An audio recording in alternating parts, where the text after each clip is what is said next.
Minnesota Vikings quarterback Kirk Cousins went down for the season with a torn Achilles earlier this year, which left the team in a tough situation. The following week after the injury, they started 5th-round rookie Jaren Hall, who would leave the game early with a concussion. Josh Dobbs proceeded to enter the Falcons game and ended up leading the team to a win, despite not knowing his teammates' names and having his new teammates explain the plays to him in the huddle from head coach Kevin O'Connell. Dobbs was traded earlier that week from the Cardinals to the Vikings, and some people think the Vikings have now found their quarterback in Josh Dobbs. And in today's video, we're going to answer some viewer-submitted questions through the community tab, including but not limited to this one from Brandon regarding Josh Dobbs and the Vikings' future.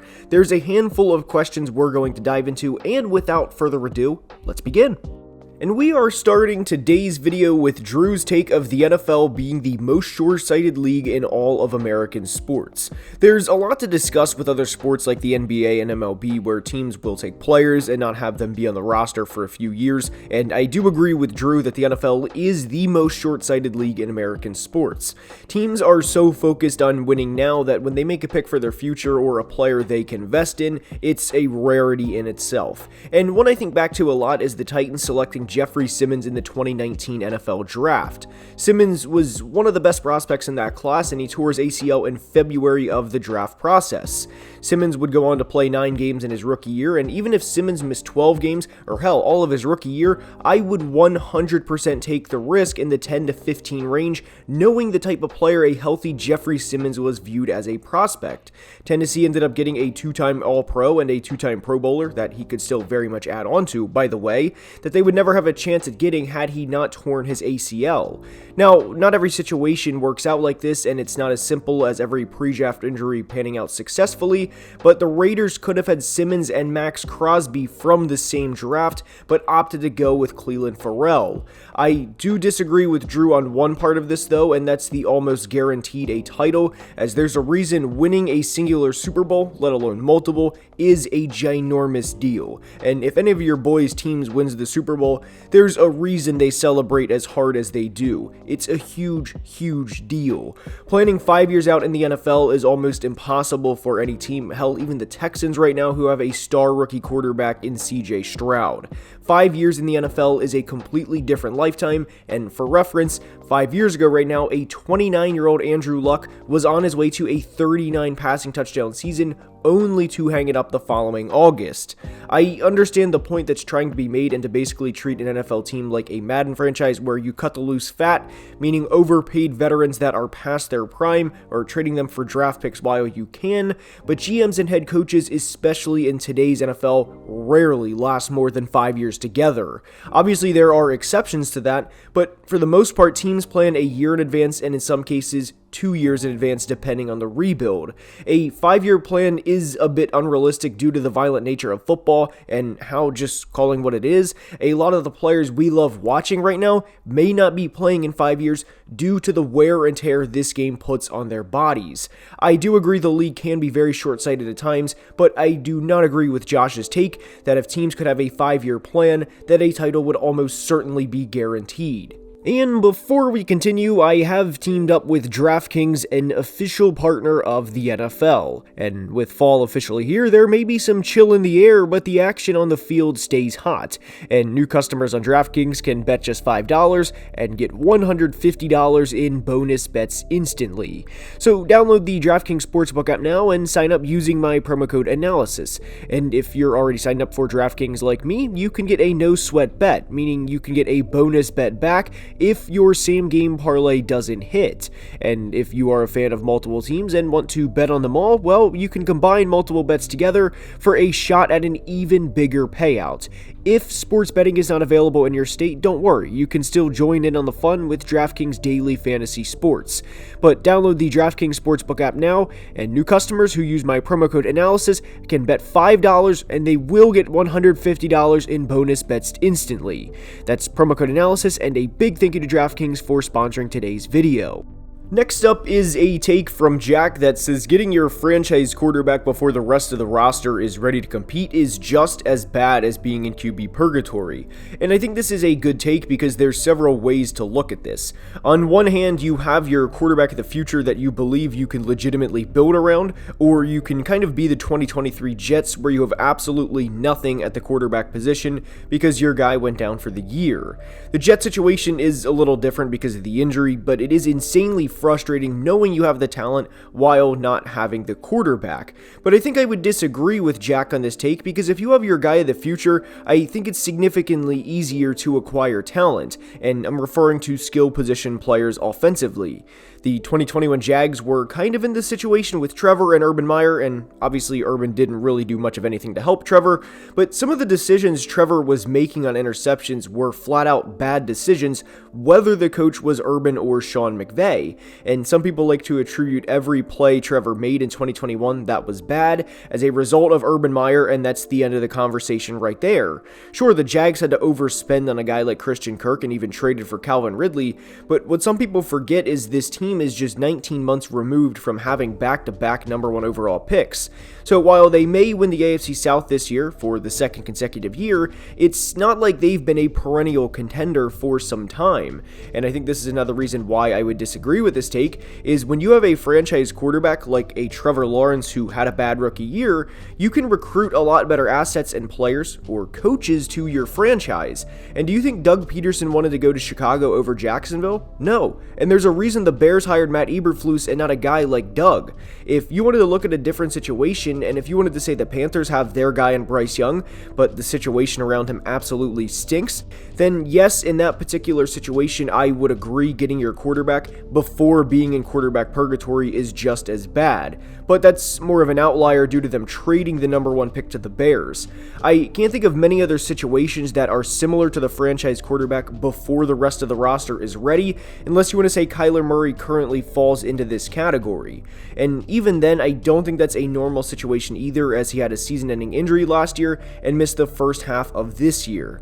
The jury is out on Will Levis, and I will wait to see more tape on him before personally declaring he's a franchise quarterback, but if he is, he would certainly fall in this category. And even then, if you have your guy in the AFC, I think that's better than being in a situation like the Jets or the Falcons, for example, currently are. Now, this next one is a take from Skull Cole, and one I love to discuss, and I am thinking about making a podcast to discuss subscriber-submitted questions, but it's that Derrick Henry will be the last 10,000-yard running back we see for quite some time. And to be completely honest, I agree. Derrick making the 10,000-yard mark is going to be a little trickier than you may think. As I record this, he is at 89.98, so we might as well say 9,000, and is declining. Ultimately, I think he will hit 10,000, but 11,000 is something else entirely. He will turn 30 in January, and that's a very bad number for running backs, especially when you factor in Derrick has over 1,900 career NFL carries, along with over 600 carries during his time at Alabama, which dates back to 2013. So there's been a few thousand carries on Henry's body, and even him getting to 10,000 isn't guaranteed. And I think Henry is in a lot better of a situation than most backs because he is nearly 250 pounds and in a lot of ways is an edge rusher playing running back. And we'll use somebody like Bijan Robinson, for example, who was the best running back prospect since Saquon Barkley in 2018, and maybe Adrian Peterson since 2007, depending who you ask. Bijan is a 215-pound player and has 600 yards in his first 10 games. And I know we can all agree Arthur doesn't help him because Arthur is, well, Arthur. But imagine Bijan having from this year through the 2029 season with over 1,400 rushing yards in each year. Running backs aren't featured the way they used to be in today's NFL, and it makes a lot of sense. Emmitt Smith ran for over 1,200 yards in 2000 and in his 11th year with over 3,200 carries to his name. Simply put, that doesn't happen anymore. Teams wouldn't want to give a 31-year-old back $16 million per year with over 3,000 carries on their body when they could draft a player in the 6th round, or hell, even go undrafted and get much better production, and for about a 16th of the cost for that matter too. Dalvin Cook was a 4-time Pro Bowler for the Minnesota Vikings and is now in his 7th season.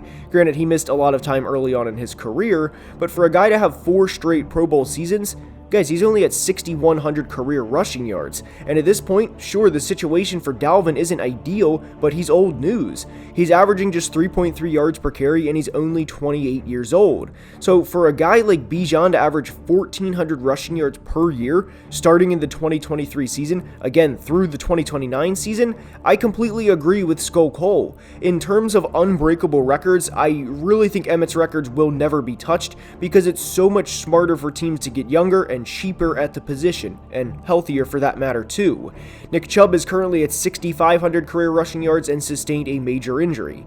Can he bounce back and have 3 1,200 rushing yard seasons to propel him over the 10,000 yard mark? I think it would be awesome if he did, and I am rooting for him, but it is pretty unlikely in today's game. Brandon's take of Josh Dobbs being the future of the Vikings is up, and there is a lot to dive into with this take. The Vikings have not drafted a quarterback in the first round since 2014 when they took Teddy Bridgewater from Louisville. They signed Kirk Cousins in free agency in March of 2018, and Kirk has been their guy since. And when Josh Dobbs took over a few weeks ago in the middle of the Atlanta game and eventually led the team to a win against the Saints the following week, the Broncos game was ugly, and this is what I worry about with Dobbs moving forward. He was just 4 for 11 for 43 yards with a touchdown and an interception against Denver when under pressure. And the Josh Dobbs ride has been fun, at least it was during the Falcons and Saints game, as the team was in the middle of a stretch from going from 1-4 to 6-4. But the idea of giving Dobbs even a Geno Smith type contract, which was essentially a prove-it deal, is not something I can get behind unless he plays at a Pro Bowl level for the remainder of the 2023 season. What will work against Josh Dobbs is head coach Kevin O'Connell and GM Kwesi Adofo-Mensah having the success they have had with both Kirk and now Dobbs, and essentially say to themselves all offseason, what could we do with our own quarterback in what is going to be a very, very deep draft class this year? Sure, they won't get Caleb Williams or Drake May, but would we rather run it back with Josh Dobbs, who will be 29 years old next year, on a price tag of, we'll conservatively say 15 or 20 million per year, or invest a first-round pick in Michael Penix and let us truly develop him? Not only that, but there is a possibility Kirk Cousins comes back for that matter too. So for the sake of Josh Dobbs and the future of him as a Minnesota Viking, I don't think it will last beyond the 2023 season. I would like to be wrong on this, as I think Dobbs brings an element to the game that defenses always have to account for, which of course is his legs, and with the supporting cast the Vikings have, unless Dobbs flat out embarrasses himself, it's hard for him to struggle in this situation, and this is all without Dobbs playing with the 2022 Offensive Player of the Year in Justin Jefferson. I would love for Dobbs to be a long-term backup, as I think that's a big thing the 2023 NFL season has taught us, that backup quarterbacks are essential in the NFL, but there is also a very good chance Josh Dobbs has earned himself a once-in-a-lifetime type contract this offseason that the Vikings simply won't be able to match. And if you're offered a 2-year, $35 million deal and you're Josh Dobbs, you pretty much have to take that opportunity. I hope you enjoyed today's video, and if you did, please like and subscribe. It's only about 28% of people watching are subscribed, and it helps the channel's growth tremendously and is very much appreciated. I hope you had a great Thanksgiving, and until next time, please be safe and have a great day. Love you guys.